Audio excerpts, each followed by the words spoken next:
Hey there, it's John from Heroes and Legends, and today we have some more Eldritch Moon spoilers to take a look at. So you're going to notice today a couple of the spoilers come from the fact that promotional material is now getting to the stores. Stores are opening their boxes and finding these items, or at least posters with these items in them. So we're going to look at a buy a box promo as well as a launch promo today. One of the cards really looks good, so we'll take a closer look at that. And also kind of have a half of a card that was part of the handware puzzle that they're slowly revealing. So we'll look at half a card. This actually came out yesterday. I didn't want to do a video just on one half of one card. So since we have more to talk about today, I'll throw it in there though. So let's get started. And we'll start off with Handware, the Writhing Township. Now this is the back side of a flip card. We don't know what the front side looks like yet. It is number 130, however, so we kind of know it is going to have a colored casting cost. It's a 7/4 legendary creature, Eldrazi Ooze, with trample and haste, and when this attacks, you put 2/3/2 colorless Eldrazi horror creature tokens onto the battlefield, tapped and attacking. So we know a couple things just by looking at this card. I mean, A, it's a rare. B, it seems like a very powerful flip side to the card, but we don't know what it costs to cast and what it takes to flip it. Another thing that's interesting about what we're seeing here is there is an Eldrazi symbol in the top left corner.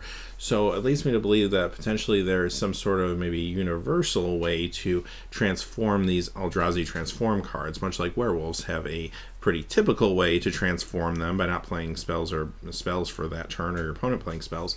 This is maybe something similar, and maybe there's something that will trigger this that's relatively consistent across the board. So that's all we know right now about this one. Really hard to evaluate the card, obviously, without seeing the front side.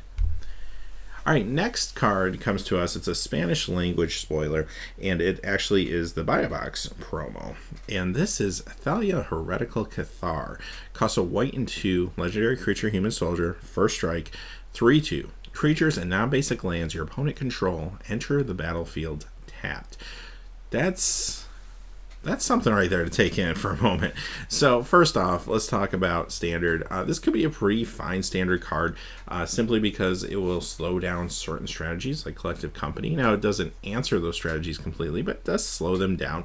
And this is very easily could be fit into, say, the green-white humans deck. It's still very small. It's a very aggressive creature, 3/2 at first strike. It can still do a lot of work on the battlefield, but it also slows down your opponent. And even if it's not messing with their lands, which in some cases it will mess with non-basic lands, but it will slow them down also by slowing down the ability to block creatures by making their creatures come into play tapped. So I could definitely see it seeing play in standard. I could see this also seeing some play in Legacy and Modern, just because it really messes with fetch lands.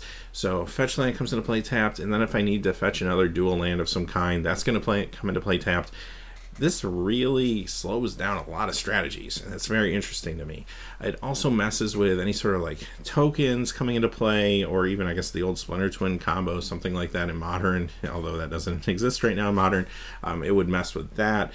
So there's just a lot of things that this does. This would be fantastic in like Death and Taxes and Legacy, for example, a deck that's trying to slow down and grind out your opponent. So yeah, this is the real deal, I think. This is also a fantastic card for Commander as well, assuming your play group doesn't attack you and this comes into play for slowing down all their strategies.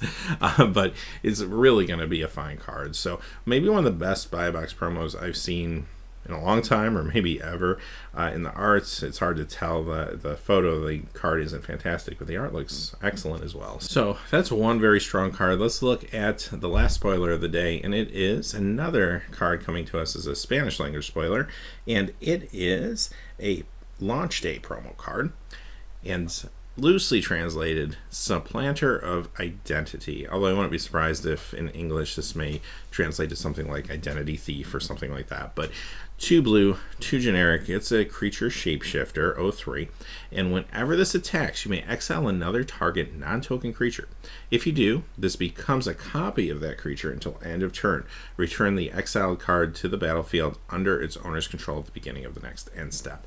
So this is interesting. It's a clone. It costs 4. Granted, it's 2 on color. And it's only an 0/3, so that's maybe a tad bit of a drawback. It's definitely prone to some removal with 3 toughness.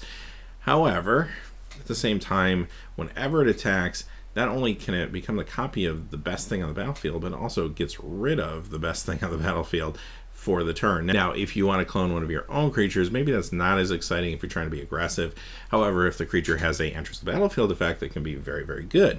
But this is fantastic if you're being more aggressive and your opponent has a big blocker, for example. Now you can go ahead and exile it till end of turn, and this card becomes that card. You attack in with it. That's actually pretty cool. So it's hard to say where it's going to fit into standard at this point. I think we just need to see more cards, but I think it could be standard playable if the right support cards are there for something like this. I'm not sure exactly where it fits right now, but I think it could get there. As far as some of the other formats, it might be a little too slow with that casting cost, perhaps for Modern or Legacy or anything like that. But I do think this will be a fantastic Commander card, and this is going to really shine in Commander where you have more targets, more players playing, and so on and so forth. So a very interesting card. Yes, it's going to be great for the Commander set, but I think it has some potential in Standard. It's going to be definitely a strong card, I think, in Limited as well. So having said that, those are the spoilers for today. So Monday is the official first day of spoilers. If we get anything else between now and then, we will be back with a video and discuss them. Let me know your thoughts in the comments below on these cards, if there's anything I missed. And as always, thanks for watching. Please remember to like and subscribe, and have a great day. Hey, thanks as always for watching. This video, like all my videos, was made possible by the generous support of viewers like you on Patreon.